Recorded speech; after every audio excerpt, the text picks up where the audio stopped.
සාදු සාදු. නමෝ තස්ස භගවතු අරහතු සම්මා සම්බුද්දස්ස. ඒ භාග්‍යවත් වූ අරහත් වූ මහා කාරුණික වූ අපගේ ගෞතම සම්මා සම්බුදුරජාණන් වහන්සේට නමස්කාර වේවා. සාදු සාදු සාදු. මේ ගෞතම බුදු සසුනේ මහා ශ්‍රාවක වූ අපගේ සීවලී මහරහතන් වහන්සේට නමස්කාර වේවා. සාදු සාදු සාදු. මාගේ ගුරු දේවෝත්තම කල්යාණ මිත්‍ර පරම පූජනීය පින්වත් ලොකු ස්වාමීන් වහන්සේට ගෞරවාදර වන්දනාව වේවා. සාදු සාදු සාදු. ගරුතර මහා සංඝරත්නයන් අවසරයි ශ්‍රද්ධාවන්ත වාසනාවන්ත පින්වතුනේ, 2021 ජනවාරි මාස 6 වන දින මිය පරලොව ගිය කොළඹ ගෝතමී විද්‍යාලයේ විශ්‍රාමලත් පාඨශාලාචාරිණී පින්වත් ස්වර්ණා මානෙල් දිසානායක මහත්මියට පරලෝ ජීවිතයට පින්පෙත් අනුමෝදනා කරන අදහසින් එතුමියගේ පවුලේ සොයුරු සොයුරියන් සහ පවුලේ දූ දරුවන් විසින් තමයි අද මේ උතුම් ධර්ම දේශනාවට දායකත්වයන් දරනු ලබන්නේ. පින්වතුනේ, මේ ධර්ම දේශනාවේදී අද ඔබට මේ ගෞතම බුදු සසුනේ වැඩ සිටි ඊටාම සොඳුරු මහා ශ්‍රාවක රත්නයක් ගැන අහන්ට ලැබෙනවා. ඒ ශ්‍රාවක රත්නය ගැන අපගේ මහා කාරුණික බුදුරජාණන් වහන්සේ වදාළේ මේ විදිහටයි. ඒත දග්ගම් භික්කවේ මම ශාවකානම් භික්ඛූණං ලාභිනං යදිදං සීවලී. පින්වත් මහණෙනි, මාගේ ශ්‍රාවක වූ භික්ෂූන් අතර යම් මේ සිව්පස ලාභයෙන් අග්‍ර වූ භික්ෂුවක් වේද, ඒ මේ උතුම් සීවලීය කියලයි බුදුරජාණන් වහන්සේ සීවලී මහරහතන් වහන්සේව හැඳින්වුවේ. සීවලී මහරහතන් වහන්සේ කියන්නේ මේ බුද්ධ ශාසනයේ මහා ශ්‍රාවක රත්නයක්. මහා ශ්‍රාවකයන් වහන්සේලාගේ විශේෂත්වය පින්වතුනේ, ඒ මහා ශ්‍රාවක රහතන් වහන්සේලා ඒ මහා ශ්‍රාවකත්වයේ පිණිස සංසාරේ පෙරම් පුරනවා. එතකොට අපගේ සීවලී මහරහතන් වහන්සේ ඒ පෙරුම් පිරීම, එහෙම නැත්නම් පින් පූර්ණේ කිරීම ආරම්භ කළේ මීට කල්ප ලක්ෂයකට පෙර. මීට කල්ප ලක්ෂයකට පෙර මේ ලෝකයට පහළ වුණා තිලෝගුරු පදුමුත්තර අරහත් සම්මා සම්බුදුරජාණන් වහන්සේ. පදුමුත්තර බුදුරජාණන් වහන්සේ එක දවසක් ධර්ම දේශනා අවසානයේ රැස්ව සිටි භික්ෂු සංඝයා අතරින් සුදර්ශන කියන රහතන් වහන්සේව ඒ පදුමුත්තර බුදු සසුනේ ලාභී භික්ෂූන් අතර අග්‍රස්ථානයේ තැබුවා. එතකොට එතෙන්ට ඇවිල්ලා ඉන්නවා ධර්මය අහන පිරිස අතරේ මේ පින්වන්තයා. හරියට හිත සතුටුනා ඒ කාරණයට. හිතේ අදහසක් උපදිනවා, අනේ මටත් මහා කාරුණික බුදුරජාණන් වහන්සේගේ බුදු සසුනක සියලු භික්ෂූන් අතර සිව්පස ලාභයෙන් අග්‍රම භික්ෂුව වෙන්න තියෙනවා නම් කියලා හිතක් උපන්නා. ඒ හිතුවිල්ලෙන් 7 දවසක් බුද්ධ ප්‍රමුඛ මහා සංඝරුවන්ට දානි පූජා කළා. ඒ දම් පූජා කළා 7 වෙනි දවසේ බුදුරජාණන් වහන්සේගේ පාකමල් යුග අභියස ඒ ප්‍රාර්ථනාව කළා, ස්වාමීනි, මට මේ රැස් කරගත්ත මහා පිනේ පුණ්‍ය අනුහස් බලයෙන් මතු අනාගතයේ බුදු සසුනක සියලු භික්ෂූන් අතර ලාභී භික්ෂූන් අතර අග්‍රභාවයට පත්වෙන්ට මට වාසනාව ලැබේවා කියලා. ඉතින් ඔහොම තමයි පින්පිරීම ආරම්භ කළේ. ඊට පස්සේ සංසාර ගමන එනකොට පිංගුතුනේ පසේ බුදුරජාණන් වහන්සේලාගේ යුගයෙන් මුණ ගැහුණා. ඒ පසේ බුදුරජාණන් වහන්සේලාගේ යුගයේ දිවි පරදුවට තියලා ජීවිතේ තියෙන තාක් පසේ බුදුරජාණන් වහන්සේලාට අප උපස්ථාන කරලා පින් කර ගත්තා. ඒ රැස් කරපු පින් අතරේ විශේෂයෙන් පින්කමක් රැස් කළා මීට 91 කල්පයකට පෙර. මීට 91 කල්පයකට පෙර මේ ලෝකයට පහළ වුණානේ විපස්සී අරහත් සම්මා සම්බුදුරජාණන් වහන්සේ. මේ විපස්සී බුදුරජාණන් වහන්සේ පහළ වෙච්චි යුගයේ මොහු ඉපදිලා හිටියා බන්දුමති කියන රාජධානියේ. ඒ රාජධානිය ඊටාම දිනිඳු කෙනෙක්. මේ දිනින්දා කිරි විකුණලා ඒ කියන්නේ මේ කිරි විකුණලා තමයි තමන්ගේ ජීවිතේ බොහොම අමාරුවෙන් ගැට ගහගන්නේ. ඔය කාලේ බන්දුමති නුවර බුදුරජාණන් වහන්සේ ප්‍රමුඛ මහා සගරුවනට නිතර දන් දෙනවා. දවසක් මහා දානයක් සූදානම් වුණා. බුද්ධ ප්‍රමුඛ 68 ලක්ෂයක් මහා සංඝරත්නයට. පරණ පින්වතුනි දන් දීලා හැටි තියෙන හැටි දන් දෙනකොටනේ. බුද්ධ ප්‍රමුඛ 68 ලක්ෂයක් මහා සංඝරුවනට දානයක් සූදානම් වුණා. මේ දාණයට නොයෙක් දානෝපකරණ අවශ්‍ය වෙලා ඒ දානෝපකරණ මේ සම්බන්ධයෙන් ගම්දනව් පුරා මේ රාජකීය පිරිස අනබෙර හැසිරෙව්වා මේ දානෝපකරණ අවශ්‍යයි කියලා. එතකොට මෙහෙම දානයක් තියෙනවා කියන කතාව හැමතැනම පැතිරුණා. බුද්ධ ප්‍රමුඛ 68 ලක්ෂයක් මහා සංඝරුවනට මහා දානය කියලා. ඉතින් මේක ඇත්තටම මහා දානයන්නේ.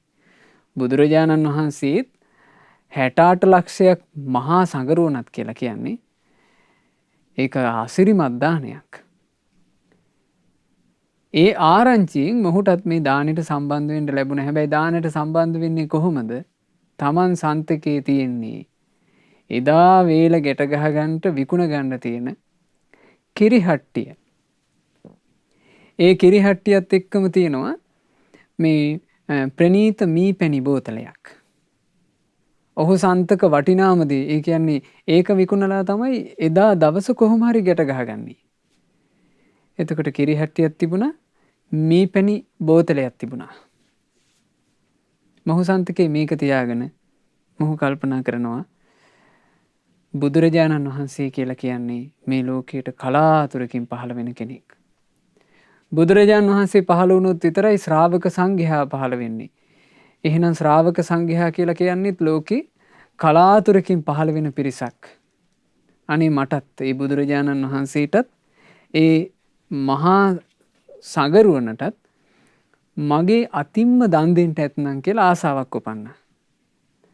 ආසාවක් ඉපදිලා ඔහු යනවා. Taman සන්තක වටිනාම වස්තුවක් අරන් කිරිහට්ටියයි මේ පැණි බෝතලේ අරගෙන යනවා.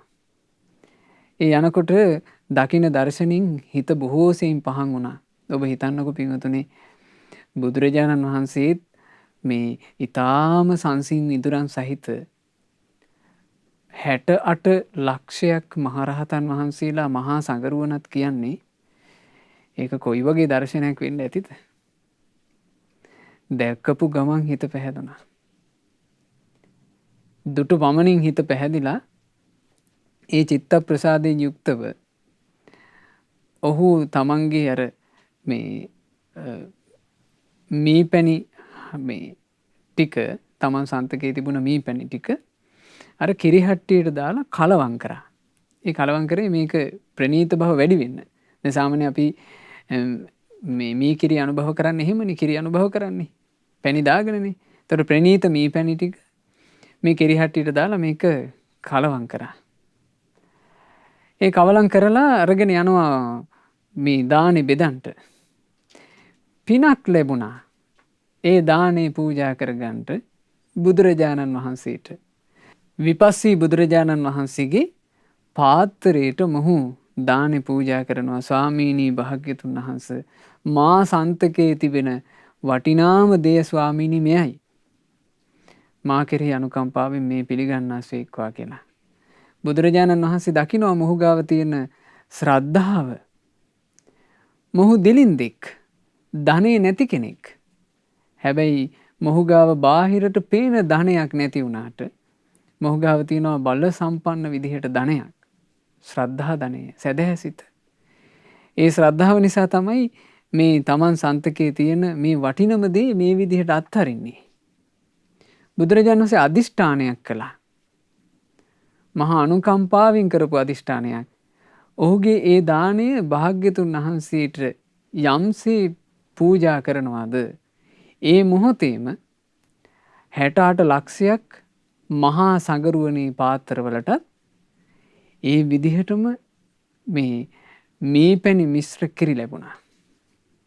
ඉතින් මේවා පින්වතුනි බුදුරජාණන් වහන්සේලා වැඩ ඉන්න යුගයන් වලම වෙන මහා අద్භූත ආශ්චර්යමත් දේවල්. එතකොට ඔහුට එදා බුද්ධ ප්‍රමුඛ 68 ලක්ෂයක් මහා සඟරුවන්ට දාන පූජා කරන්න ලැබුණා. දැන් මේ ඇසිරිය මොහු දැක්කා ඇස් දෙකෙන්. ඒ ඇසිරිය අනිත් මිනිස්සුත් දැක්කා. ඔහු භාග්‍යතුන් වහන්සේට මේ දාන පූජා කරනකොට ඒ දානෙම එතන රැස්ව සිටපු සියලු සඟරුවන්ට ලැබෙනවා. ඒක දාන පූජා කරන්න ඇවිල්ලා ඉන්න මිනිස්සුත් දැක්කා. මිනිස්සු මහා හඬින් සාදුකාර දුන්නා. එතකොට මොහුගේ හිත ගොඩාක් බලවත්ව පැහැදිලා තියෙනවා. ඒ පැහැදිච්ච වෙලාවේ හිතට ආපු සතුටින් ප්‍රාර්ථනාවක් කළා. ස්වාමීනි මා මේ පිදූ දානේ අනුහසින් උපදින හැම භවයකම මට ප්‍රත්‍යලාභයෙන් නම් අඩුවක් නොවේවා. අන්න කරපු ප්‍රාර්ථනාව.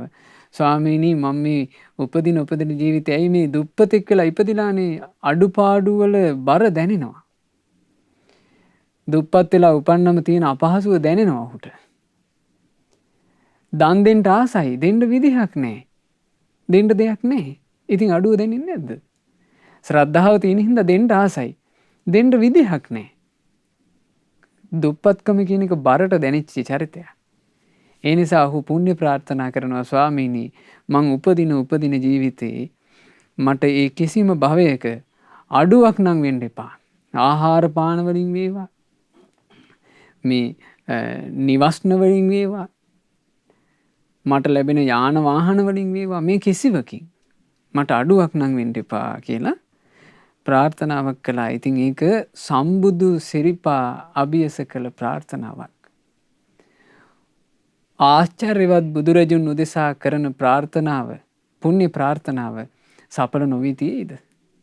ඉතින් ওই විදිහට තමයි සංසාරේ පින් කළේ. ඒ වුණාට පින්වතුනේ මහා පින් කරන පින්වන්තයන්ටත් යන්න තියෙන්නේ භයානක සසරක. සසර කියලා කියන්නේ භයානක එකක්.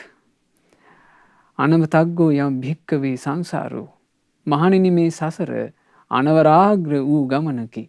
පුබ්බා කෝටින පඤ්ඤායති. ඇරඹූ කෙලවරක් පැනවීමට නොහැකි තරම් දීර්ඝ වූ ගමනකි. මේ දීර්ඝ ගමනේ එනකොට මහණෙනි ඔබ උපදින ජීවිතේ ප්‍රිය දෙයින් වෙන්වෙන්න සිදුවීමෙමුණුත් අප්‍රිය දේ සමග එක්වෙන්න සිදුවීමෙනුත් අඬද්දී වැළපෙද්දී ඔබේ දෑහෙන් යම් කඳුලක් ගැලුවා නම් ඒ කඳුළු සතර මහා සමුද්‍රයේ ජලයට වඩා වැඩිය. එහෙනම් සසරේ හැටි හිතන්න. මහා සමුද්‍ර ජලයේ පරදින්න අඬලා තියෙනවා නම් සංසාරේ කියන එක කොහොම ඇතිද? කොහොම දුක් කුහුලන්න වෙනවද? එහෙම සසර ගමනක්. සසර භයානකයි.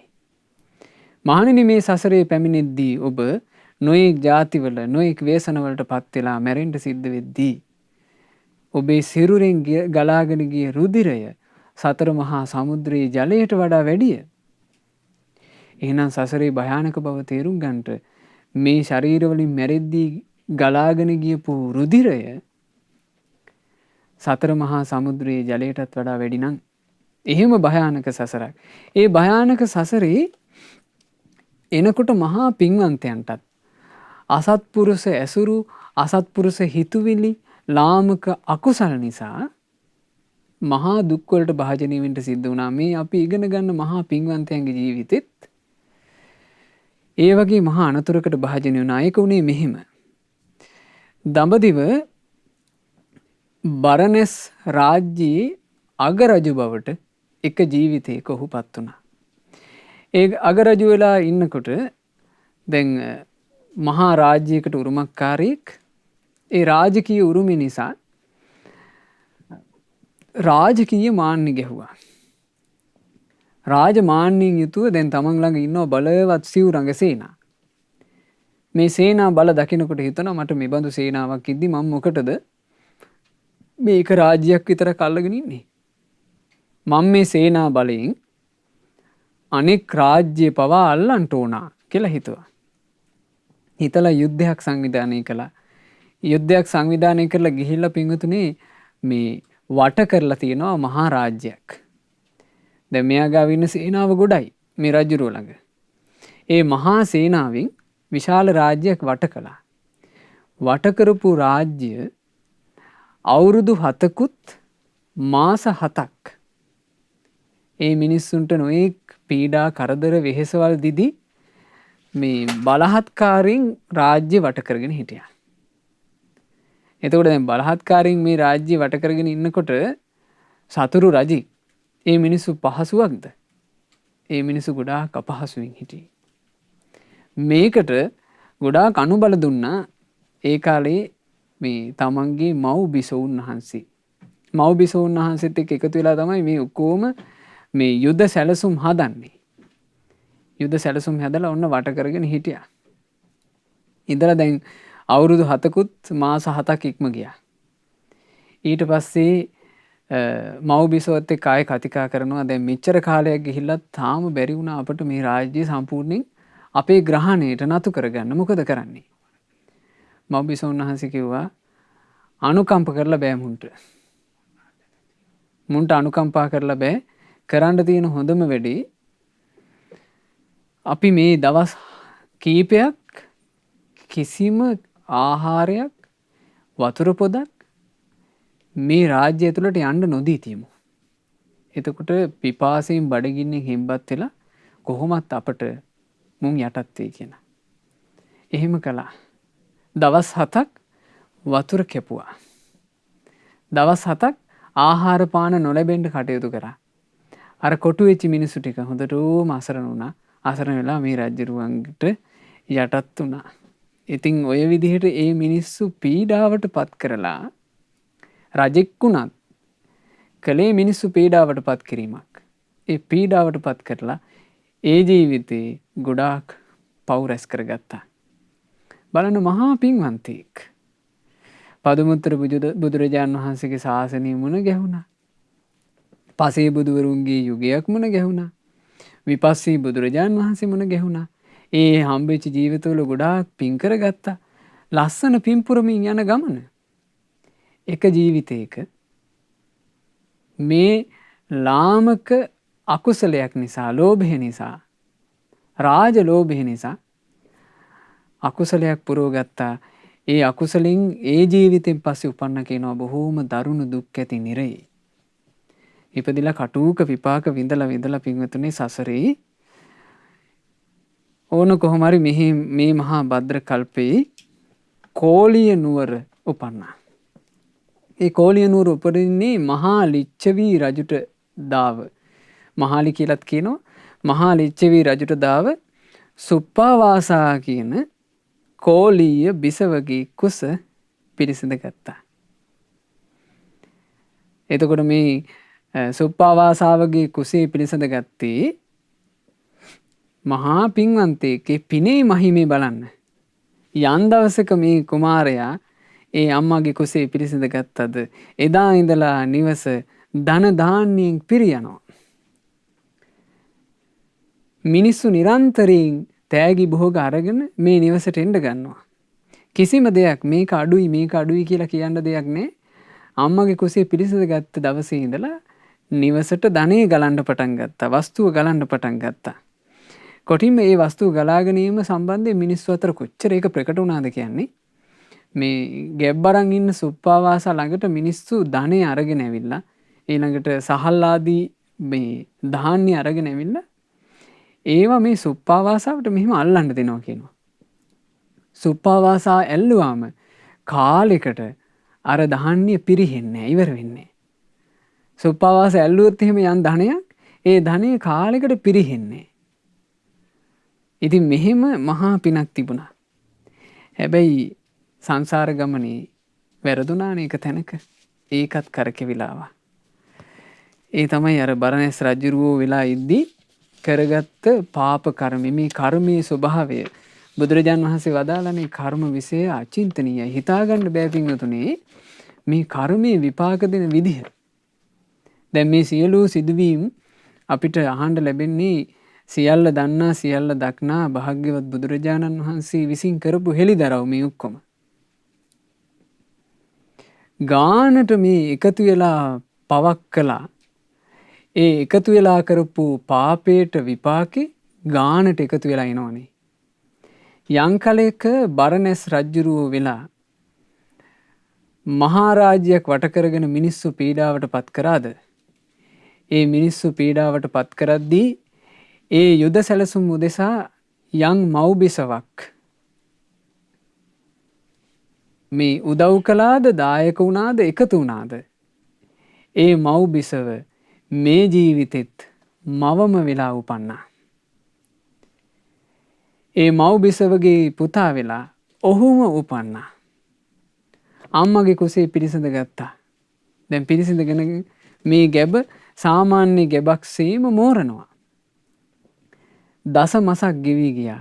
හැබැයි දරුවා බිහි වෙන්නේ නැත. අවුරුද්දක් ගෙවී ගියා. බිහි වෙන්නේ නැත. ගැබ මේ ටික ගැබ මෝරනවා. හැබැයි දරුවා බිහි වෙන්නේ ප්‍රසූත සලකුණක් ඇත්තේ නැහැ. තව ටික දවසක් බලාගෙන හිටියා. මේ දරුවා බිහි වෙන්නේ නැහැ.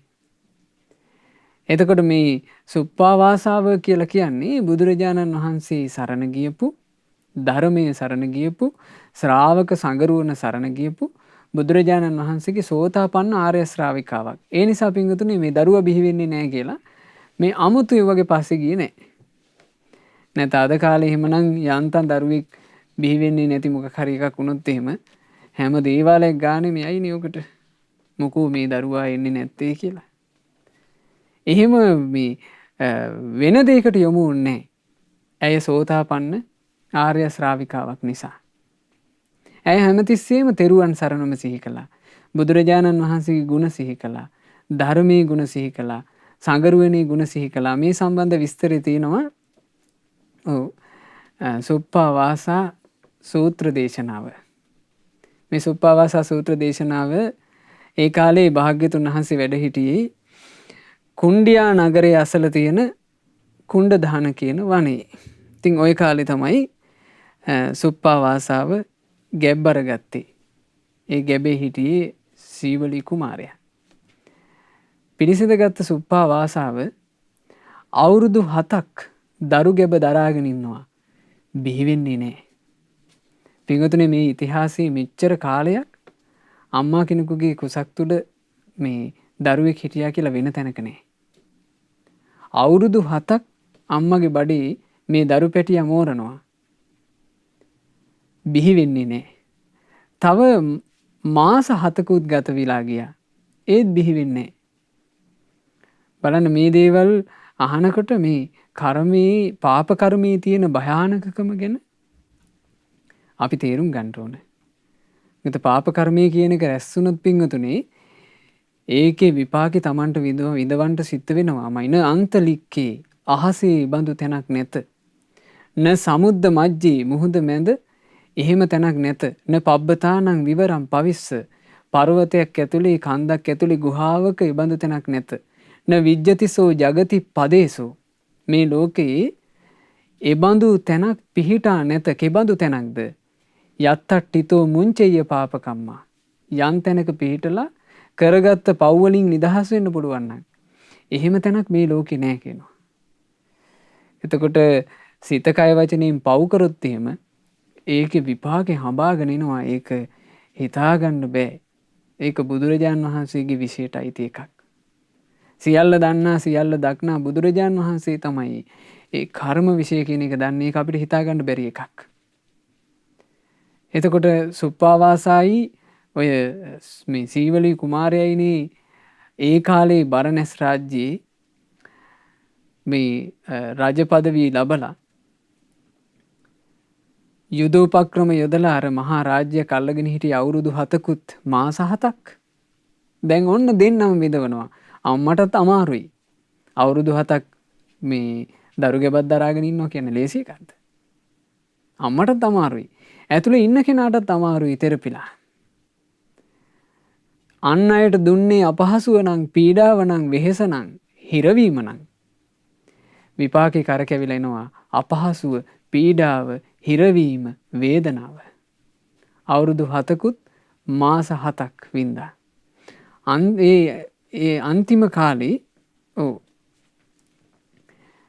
මේ හැම කාලෙම පින්වතුනි, ඒ කියන්නේ අවුරුදු 7කුත් මාස 7ක් සුප්පාවාස මේක ඉවසපු හැටි හරි ලස්සනයි. ඇය නිතරම හිතලා තියෙනවා සම්මා සම්බුද්ධෝ වතසෝ භගවා ඉමස්ස ඒව රූපස්ස දුක්ඛස්ස පහනාය ධම්මං දේසේති.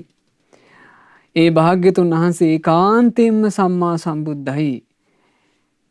ඒ බුදුරජාණන් වහන්සේ දහම් දෙසා වදාළේ මෙබඳු වූ දුක් දුරු කිරීම පිණිසමයි.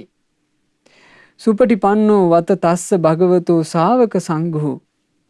ඒ බුදුරජාණන් වහන්සේගේ ශ්‍රාවක සංඝරත්නය ඒකාන්තයෙන්ම සුපටිපන්නයි. යෝ ඉමස්ස ඒව රූපස්ස දුක්ඛස්ස පහනාය පටිපන්නෝ. ඒ උත්තමයන් වහන්සේලා මෙබඳු දුක්වල, සංසාරය තුල විඳින්න වෙන මෙබඳු දුක්වල ප්‍රහාණය පිණිසයි ධර්මයේ හැසිරෙන්නේ. සුසුකං වතතං නිබ්බානං. අහෝ ඒ නිවන කොයිතරම් සැප තැනක්ද? යත්තිදං ඒව රූපං දුක්ඛං න සංවිජ්ජති. ඒ නිවන තුල මෙහෙම දුක් නෑනේ. අන්න ශ්‍රාවිකාවක් තමන්ගේ ජීවිතේට දුක් කරදර පීඩා කංකටොළු වෙනකොට ශ්‍රාවකයෝ තෙරුවනම සිහි කරන්නේය. ශ්‍රාවකයාට මතක් වෙන්නේ තෙරුවනමය. තමන්ගේ ජීවිතේට කරදර ප්‍රශ්න එනකොට ශ්‍රාවකයාට මතක් වෙන්නේ ශ්‍රාවකෙක් නම් ඔහුට ඇති එකම පිළිසරණ වන බුද්ධ රත්නය, ධර්ම රත්නය, සංඝ රත්නය පමණි. වෙන වෙන එව්වාට ඔළුව යනවා නම් එතන නැත්තේ මොකද්ද? එතන නැත්තේ ශ්‍රාවකත්වයයි. දර සුප්පාවාසා කියලා කියන්නේ මේ සම්බුද්ධ ශාසනයේ පිහිටි ශ්‍රාවිකාවක්නේ. ඉතින් ඔය අවුරුදු 7කුත් මාස 7ක් ඇතිවෙච්චි තියුණු කර්කස කටුක වේදනා ඕන් ඔය 3 ආකාර කල්පනාවෙන් ඉවසලා දරාගෙන ඉඳලා තියෙනවා. ඒ කල්පනාවල් මොනවද? හොඳට මතක තියාගන්න. ඒ භාග්‍යතුන් වහන්සේ කාන්තේම සම්මා සම්බුද්ධයි. ඒ බුදුරජාණන් වහන්සේ දහම් දෙසා වදාළේ මෙබඳු වූ දුක් කරදර දුරු කිරීම පිණිසමයි. ඒ භාග්‍යතුන් වහන්සේගේ ශ්‍රාවක සංගරුවන ඒකාන්තයෙන්ම සුපටිපන්නයි. මෙබඳු දුක් කරදර දුරු කරගන්නට නේද උන්වහන්සේලා පිළිවෙත් පුරන්නේ. මෙබඳු දුකක් යම් තැනක නැත්නම් ඒ අමා නිවන මේ ලෝකේ ඒකාන්තයෙන්ම උතුම්ම සැපයයි. අන්න එහෙම තමයි සිහි කළේ. ඔය විදිහට සිහි කරමින් එතකොට අපිට ඔන්න ඒක හොඳට මතක තියාගන්න පින්වතුන්. තමන්ගේ ජීවිතේට කරදර ප්‍රශ්න කංකටොළු වෙනවා. මෙහෙම සිහි කරන්න. මෙහෙම සිහි කර කර පින්වතුනේ අපි සරණ තුල ජීවිතේ රැකගත්තොත් ඒක අපේ ජීවිතේට පුදුමාකාර ආරක්ෂාවක්. පුදුමාකාර ආරක්ෂාවක්. එතකොට ඔන්න ඔය විදිහට අවුරුදු 7කුත් මාස 7ක් ඉක්ම ගියා. දැන් අන්තිම දවස් 7. මෙච්චර කාලයක් කුසේ මෝරමින් හිටපු දරුවා දැන් ප්‍රසූත වෙන්න විලිරුදා ආවා. ප්‍රසූත වෙන්න ඇවිල්ලා මේ විශාලයට වැඩිච්ච දරුවා හිර වුණා. ගැබ හිර වෙලා මේ සුප්පා වාසාව උහුල ගන්නට අමාරු තරම් බලවත් වූ කායික වේදනාව වින්දා දවස් 7ක්. දවස් 7ක් උහුල ගන්නට අමාරු බලවත් කායික වේදනා. ඇයි මේ උහුල ගන්නට අමාරු බලවත් කායික වේදනා අන්තිම දවස් 7 ආවේ? අන්තිම දවස් 7ක් කර්මී රැස් කරනකොට මිනිස්සුන්ට කණ්ඩ බොණ්ඩ දෙන්නේ නැතුව හිම්බත් කළා. ඒ හිම්බත් කරපු එක මිනිස්සු වෙහෙසටපත් කරපු එක කර්ම විපාක විදිහට කැරකිලා එනවා. හිම්බත් වෙනවා. ඉවස ගන්න බෑ. වේදනයි, අමාරුයි. ඒ නිසයි භාග්‍යතුන් වහන්සේ වදාළේ සචේ භායේත දුක්ඛස්ස. ඇත්තටම දුකට බය නම් සචේ දුක්ඛ මප්පියං. ඇත්තටම දුක කියන එක පිළිකුල් කරනවා නම් මා කත්ත පාපකං කම්මං ආවීවා යදිවා රහෝ. එලි පිටවත් රහසේවත් පවුනම් කරන්න එපා කිව්වා. ඒකට හොඳ සිද්ධියක් මේ සිදුවීම. එතකොට සුප්පාවාසාව ඒ අවසාන දවස් 7ත් බොහෝම අමාරුවෙන් ඉවසගෙන ඉඳලා අවසානයේ තමන්ගේ ස්වාමි පුරුෂයාට කියනවා මහාලි ලිච්ඡවීට කියනවා අනේ ඔබ භාග්‍යතුන් වහන්සේ ළඟට යන්න ගිහිල්ලා මගේ වචනෙන් ඒ බුදුරජාන් වහන්සේගේ සිරිපා යුග හිසින් වඳින්න. වැඳලා භාග්‍යතුන් වහන්සේගේ නිදුක් බවත් නිරෝග බවත් සැහැල්ලු පැවැත්මත් කාය බලයත් පහසුවෙන් විසීමත් ගැන අහන්න. බලන්න ශ්‍රාවකයෝ පින්වතුනි තමන් බලයවත්ව වේදනා විඳින්මින් ඉන්නවා. මුලින්ම ගිහින් කුමක්ද අහන්න කිව්වේ? බුදුරජාණන් වහන්සේ සුවසේ වැඩ ඉන්නවද? ඊට පස්සේ මම මේ විඳින වේදනාව ගැන බුදුරජාණන් වහන්සේට කියා හිටින්න කිව්වා. ඉතින් ඒ මහාලි ලිච්ඡවි ওই විදිහට ගිහින් මේ සියලු විස්තරේ කිව්වා. ඒ විස්තරේ කියනකොට මහා අනුකම්පා ඇති කරුණා සාගරයක් වන අපගේ බුදුරජාණන් වහන්සේ සෙත් පැතුවා. සුඛිනී හෝති සුප්පාවාසා කෝලිය දිහිතා අරෝගා අරෝගම් පුත්තං විජායිතුම් සුප්පාවාසා කෝලිය දියණිය සුවපත් වේවා නිරෝග වේවා නිරෝග පුතෙකු වදාවා කියලා බුදුරජාණන් වහන්සේගේ සිරි සම්බුදු මුව මණ්ඩලින් යම් මොහොතක ඒ වචනේ පිට වෙනවද? මේ තමයි අපි සරණ ගියපු ශාස්ත්‍රුන් වහන්සේ. උන්වහන්සේ තමයි මේ ලෝකයට පහළ වෙන ආශ්චර්යවත්ම මනුස්ස රත්නය. උන්වහන්සේ තමයි මේ ලෝකයට මහා කරුණාවෙන්ම පහළ වෙන හැබැයිම මහා කාරුණිකයano. උන්වහන්සේ තමයි මේ ලෝකයට සැනසෙල්ල දන් දෙන සැනසිලිදායකයano. බුදුරජාන් වහන්සේ තමයි මේ ලෝකයට ශාන්තිය දන් දෙන ශාන්තිදායකයano. ඒ බුදුරජාන් වහන්සේගේ සම්බුදු මුව මඩලින් මේ වචනේ පිට වෙනවත් එක්කම සහ වචනාච පන භගවතු ඒ භාග්‍යතුන් වහන්සේගේ ඒ උතුම් වචනයත් සමගම සුප්පාවාසා කෝලිය දියණිය සුවපත් වුණා. ඇගේ අර වේදනාව ඔක්කොම නැතුව ගියා. නිරෝග වුණා. නිරෝගී පුතුක වැදුවා. අච්චර ලොකු වෙලා හිටපු දරුවා. අවුරුදු 7කුත් මාස 7කුත් මේ දවස් 7ක් කුසේ මෝරපු දරුවා කිසිම අපහසුාවක් නැතුව ඒ අම්මා ප්‍රසූත කළා. ඒ ප්‍රසූත කළේ අපේ භාග්‍යතුන් වහන්සේගේ ඒ ආනුභාවයේ ආශ්චර්යය. දැන් මේ විස්තරේ කියලා අනේ ස්වාමීනි මෙහෙම එකක් මෙහෙම අපහසුතාවයකින් මගේ බිරිඳ ඉන්නවා කියලා මේ මහාලි ලිච්ඡවි ගෙදර යනකොට මෙන්න තමන්ගේ ස්වාමී දියණියට තමන්ගේ බිරිඳට සුවසේම දරුවා හම්බෙලා. ඒ හම්බෙච්ච දරුවත් හරි ආශ්චර්යයි. මොකද මේ සීවලි කුමාරයා කියලා කියන්නේ පින්වතුනි උපන් හැටියේම ඇවිද්දා. උපන් හැටියේම අනිකුත් මේ වයස අවුරුදු 7 දරුවෝ යමක් කරනවද අන්න ඒ දේවල් උපන් හැටියේම කළා. එතකොට මේ සිඟිති දරු පැටියා ඉන්නවා. දැක්කාම හරි සතුටක් ඇති වුණා.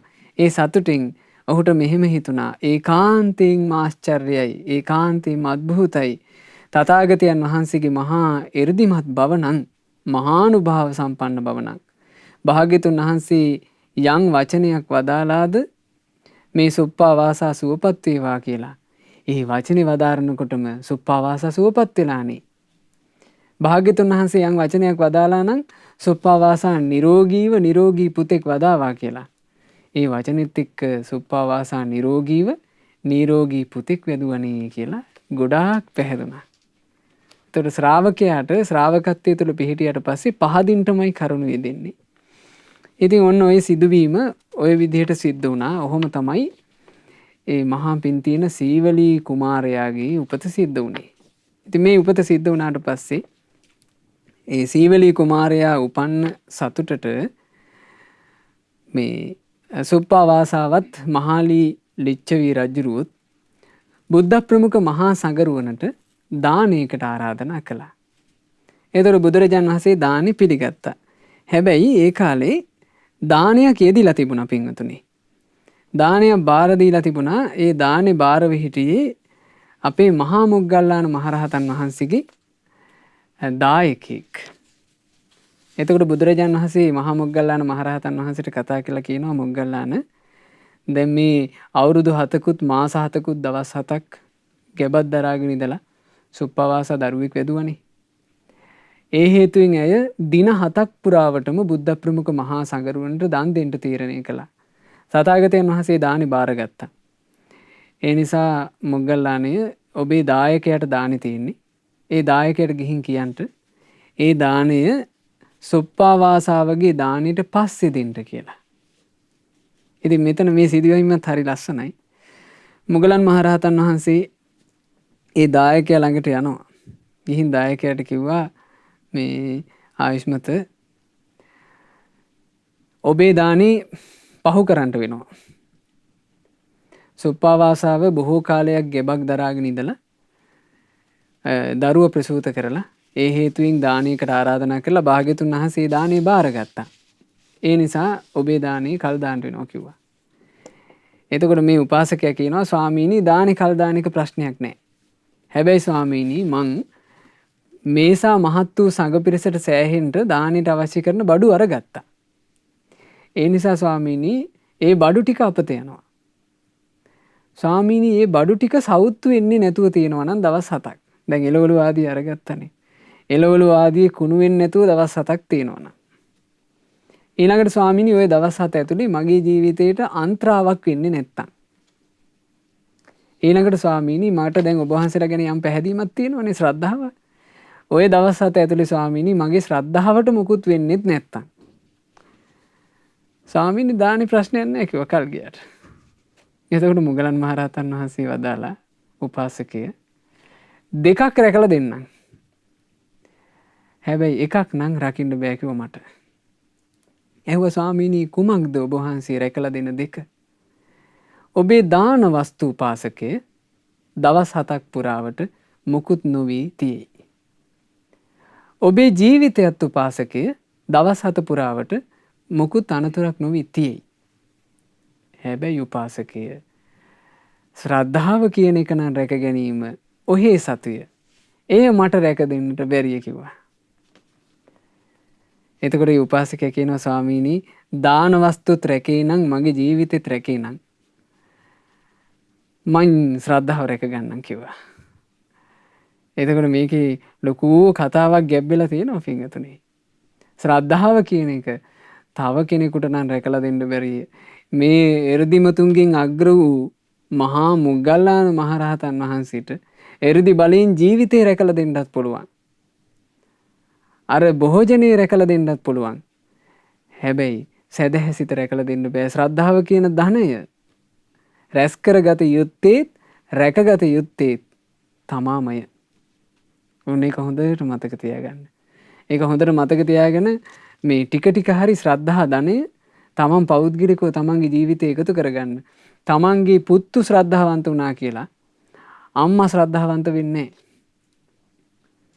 තමන්ගේ බිරිඳ ශ්‍රද්ධාවන්ත වුණා කියලා ස්වාමියාට ඒක ඉන්නේ. ඒවා තම තමන් පෞද්ගලිකව රැස් කරගත යුතු දේවල්. දැන් අනිත් ධන වස්තු නම් ඔක්කොටම පුළුවන් නේ බෙදා හදාගෙන අනුභව කරන්න. තියෙන එළවලු ආදී ගෙදර ඉන්න ඔක්කොටම බෙදාගෙන කන්න පුළුවන්. තියෙන අනිත් වස්තුව ඔක්කොටම බෙදා ගන්න පුළුවන්. හැබැයි ශ්‍රද්ධා ධනෙ යනු පෞද්ගලික දෙයකි. ඒ පෞද්ගලික දෙයක් නිසා ඒ වෙන කෙනෙකුට රැකලා දෙන්නත් බැරිය. එය වෙන කෙනෙකුට උපදවා දෙන්නත් බැරිය. ඒ නිසා ඒ ශ්‍රද්ධාව ගැන ඔන්න ඔහොම කතාවක් මේ දේශනාව තුළ සිද්ධ වුණා. ඉතින් ওই විදිහට තමයි සුප්පා වාසාවට දාන දෙන්න ලැබුණේ. එතකොට බලන්න පින්වන්තයෙක් උපන්නම ඒ පින්වන්තයාගේ උපතත් එක්ක තියෙන අසිරියනේ. ඉපදිච්චි ගමන් ඒ පින්වන්තයා වෙනුවෙන් දන් දෙන්නේය. ඉපදිච්චි ගමන් පින්වන්තයා වෙනුවෙන් බුද්ධ ප්‍රමුඛ මහා සංඝරුවනට දන් දෙන්නේය. ඉතින් දානෙට මහත් වූ ශ්‍රාවක සංඝරුවන වැඩම කළා. ওই දානෙට පින්වතුනි අපගේ සාරිපුත්ත මහරහතන් වහන්සේත් වැඩම කළා. දැන් දානේ පූජා කරනවා. සීවලී කුමාරයා හොඳට ඇවිදලා කරලා එහෙ මෙහෙ දුව පැනලා ඉන්නවා. සීවලී කුමාරයා ওই දුව පැන යනකොට සාරිපුත්ත මහරහතන් වහන්සේ දානේ වළඳන තැනින් ළඟින් ගියා. එතකොට සාරිපුත්ත මහරහතන් වහන්සේ අර සිඟිති දරු පෙටියකින් අහනවා පින්වත් පුතේ ඔයාගේ සැප දුක් කොහොමද? ඔයා හොඳින් ඉන්නවද කියලා ඇහුවා. ඒ අහනකොට මේ පොඩි දරු පැටියා කියනවා කුතෝ බන්තේ සාරිපුත්ත කමනීයන්. අනේ ස්වාමීනි මොන සැපක්ද. දැන් මේ පොඩි දරුවා කියන්නේ. අනේ ස්වාමීනි මොන සැපක්ද. මං 7 අවුරුද්දක් තිස්සේ හිටියේ ස්වාමීනි. ලේ කලයක හිර වෙලානේ. එහෙම කිව්වා. ඒ කිව්වහම ඈත ඉඳලා සුප්පාවාසාව බලාගෙන ඉන්නවා. දුර ඉඳලා බලාගෙන ඉන්නවා. තමන්ගේ පුතා ධර්ම සේනාධිපතීන් වහන්සේත් එක්ක කතා කරනවා. අම්මා කෙනෙකුට කොහොම සතුටක් උපදිනවද? දැන් මේ අම්මා හරි සතුටටපත් වෙනකොට භාග්‍යවත් බුදුරජාණන් වහන්සේ මෙය දැක්කා. බුදුරජාණන් වහන්සේ දැකලා සුප්පාවාසාවට කියනවා සුප්පාවාසා මේ වගේ දරුවෝ ලබන්ට තවත් ආසද ඔබ?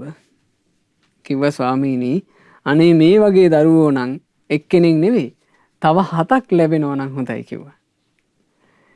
එතකොට බුදුරජාණන් වහන්සේ ඇයි වචනේ බුදුරජාණන් වහන්සේ වචනේ වදාරට පස්සේ බුදුරජාණන් වහන්සේ ලස්සන ගාථාවක් වදාලා.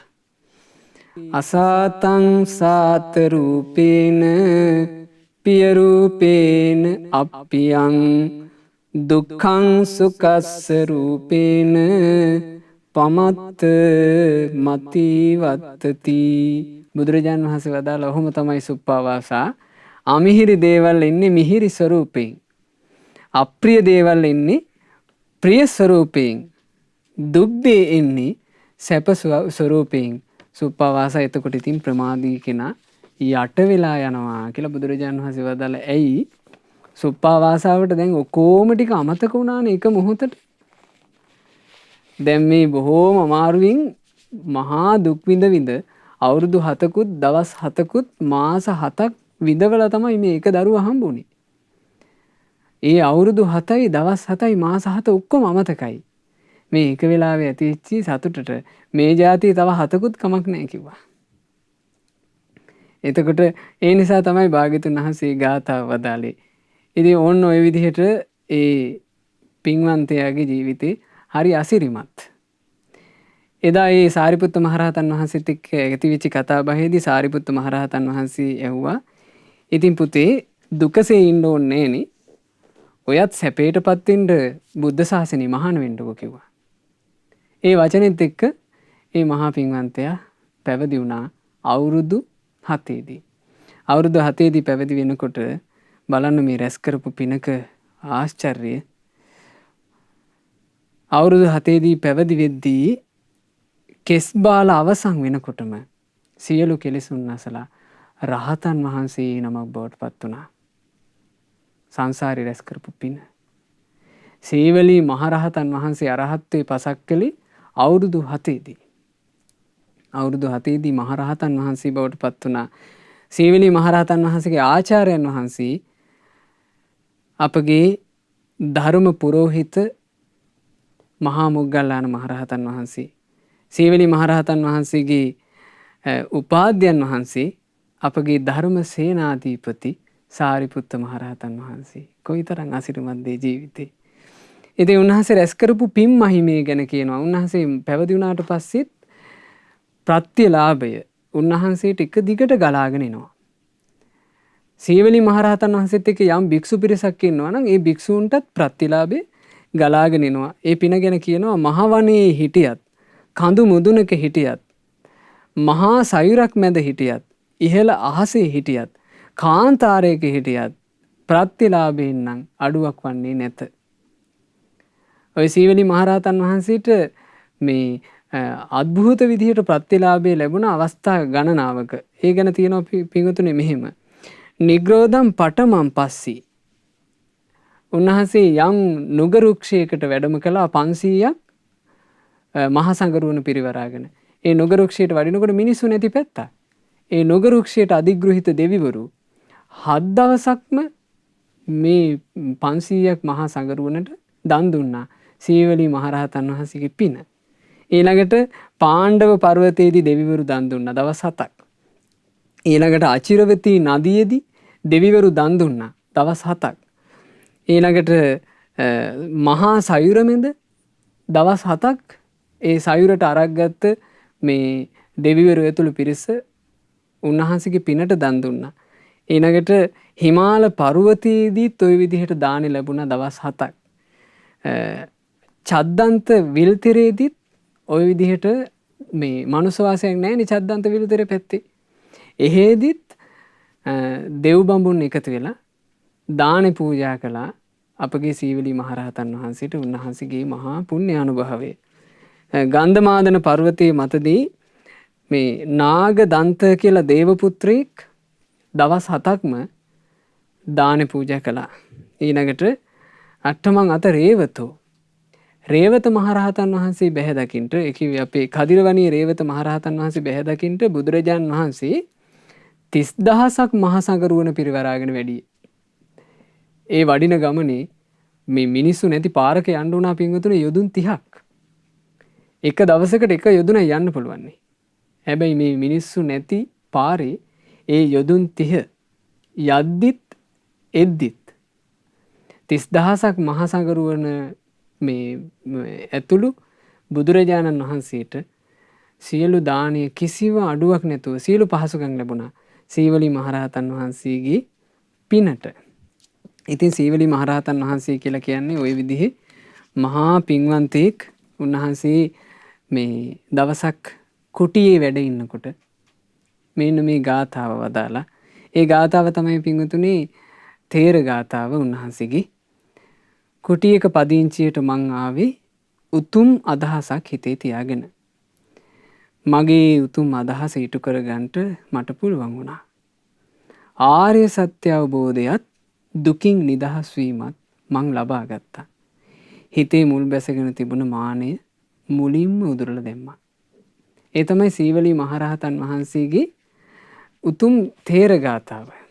ඉතින් සීවලී මහරහතන් වහන්සේගේ ජීවිතයේ ඕන ඔය විදිහට හරිම ආශ්චර්යයි, හරිම අద్භූතයි. දවසක් සීවලී මහරහතන් වහන්සේ ගැන භික්ෂූන් අතර කතාවක් උපන්න ධම් සභා මණ්ඩපයේදී. ඒ කතාව උපදුනේ මෙහෙම. මේ සීවලී තෙරුන්ගේ ජීවිතේ හරි පුදුමයි. ගොඩාක් දුක් විඳලා තමයි උපන්නේ. හැබැයි ඉපදිලා දවස් 7ක්ම අරහත්ත්වයට පත් වුණා. දැන් ඒ රහතන් වහන්සේ කොයිතරම් සැපසේ ඉන්නවද කියලා භික්ෂුන් කතා වුණා. අන්න ඒ වෙලාවේ බුදුරජාණන් වහන්සේ මේ සීවලී මහරහතන් වහන්සේ ආරම්භයා ධම්මපදයේදී මෙන්න මෙහෙම ගාථාවකුත් අදාලා. භාග්‍යතුන් වහන්සේ මේ කතා බහට සවන් දීලා කියනවා මහණෙනි ඒක ඇත්ත. මාගේ පුත්‍ර වූ මේ සීවලී සෑහෙන කාලයක් දුක් විඳලා ඒ සියලු දුක් වලින් නිදහස් වුණා.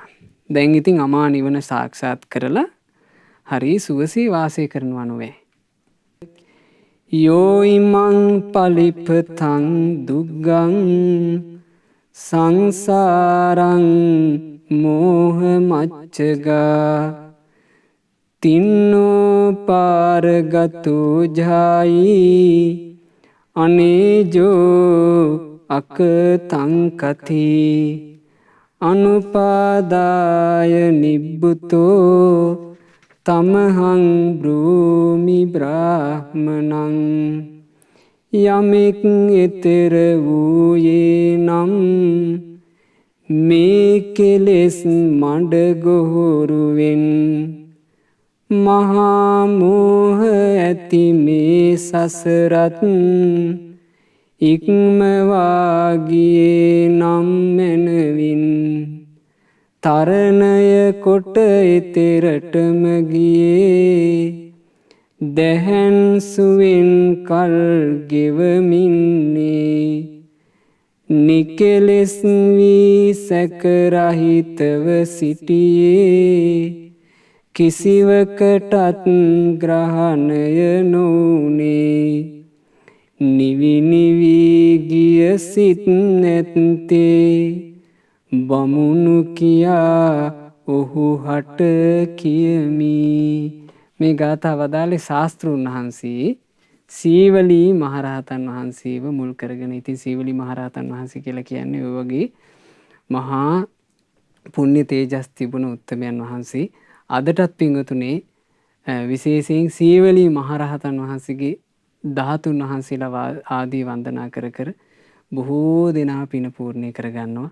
ඒ නිසා එබඳු මහානුභාව සම්පන්න අපගේ ගෞතම බුදුරජාණන් වහන්සේගේ ලය මඩලින් උපන් ශ්‍රාවක පුත්‍රරත්නය වන මහා ශ්‍රාවක අපගේ සීවලී මහරහතන් වහන්සේට නමස්කාර වේවා. සාදු සාදු සාදු.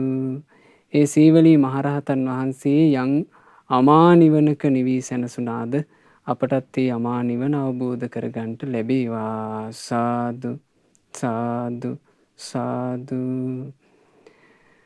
අද දවසේ මේ උතුම් ධර්ම දේශනාව තුළින් රැස් කළා වූ සියලු පුණ්‍ය ධර්මයෝ අල්පේ ශාක්‍ය මහේ ශාක්‍ය ලෝකපාලක අපගේ ඉෂ්ඨකාමී සියලු දෙවියෝ සාදරයෙන් අනුමෝදන් වෙත්වා. පින් අනුමෝදන් වන දෙවියෝ දිව්‍ය ආශීර්වාදයෙන් වැඩේවා. දෙවියෝද ගෞතම සසුනේ අමා නිවනින් සැනසේවා. සාදු සාදු සාදු.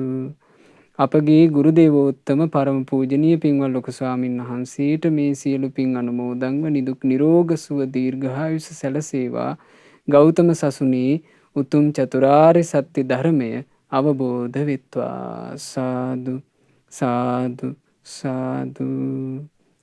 රැස් කළා වූ සියලු පුණ්‍ය ධර්මයන් 2021 ජනවාරි මාස 6 වන දින මිය පරලෝකීය කොළඹ ගෝතමී විද්‍යාලයේ විශ්‍රාමලත් පාඨශාලාචාරිණී පින්වත් ස්වර්ණා මානෙල් දිසානායක මහත්මියට අනුමෝදන් වෙත්වා. එතුමියගේ පරලොව ජීවිතයේ මේ පුණ්‍යානුමෝදනාවෙන් ඒකාන්ත වශයෙන්ම සැපයටම පත්වෙත්වා. සාදු සාදු සාදු. රැස් කළා වූ සියලු පුණ්‍ය ධර්මයෝ අද මේ ධර්ම දානය සඳහා දායකත්වයේ දරන ඒ මියගිය ස්වර්ණා මානෙල් දිසානායක මහත්මියගේ සොයිරු සොයිරියන් පවුලේ දූ දරුවන් ඇතුළු ඒ සෑම සියලු දෙනාට එක ලෙසම අනුමෝදන් වෙත්වා. ඒ වගේම ශ්‍රද්ධා මාසික ධර්ම දාන සමාජික සමාජිකාවන්ටත් ශ්‍රද්ධා කාර්ය මණ්ඩලයේ සියලු දෙනාටත් සුපින්වත් ඔබටත් මේ සියලු පින් අනුමෝදන්ව සියලු දෙනාට නිදුක් නිරෝග සුව දීර්ඝායුෂ සැලසේවා. ගෞතම සසුන තුළ සුවසේම ධර්මාවබෝධ කරන්නට වාසනාව ලැබෙත්වා. රැස් කළා වූ මේ සියලු පුණ්‍ය ධර්මයන්ගේ අනන්ත පුණ්‍ය ආශිර්වාදයෙන් සියලු දෙවියන්ගේ ආශිර්වාදයෙන් උතුම් රත්නත්‍රයේ ආශිර්වාදයෙන් කොරෝනා වෛරසයේ හේතුවෙන් රෝගාතුරව සිටින හැම දිනාට ඉක්මනින්ම නිරෝගී සුව ලැබේවා. මේ කොරෝනා වසංගතය ලංකා භූමියෙන්ද ලෝකයෙන්ද ඉතා ඉක්මනින් තුරන් වෙලා අප හැම දිනාට සිත ශාන්තිය යහපතම වේවා. හැම දිනාටම තෙරුවන් සරණයි. නමෝ බුද්ධාය.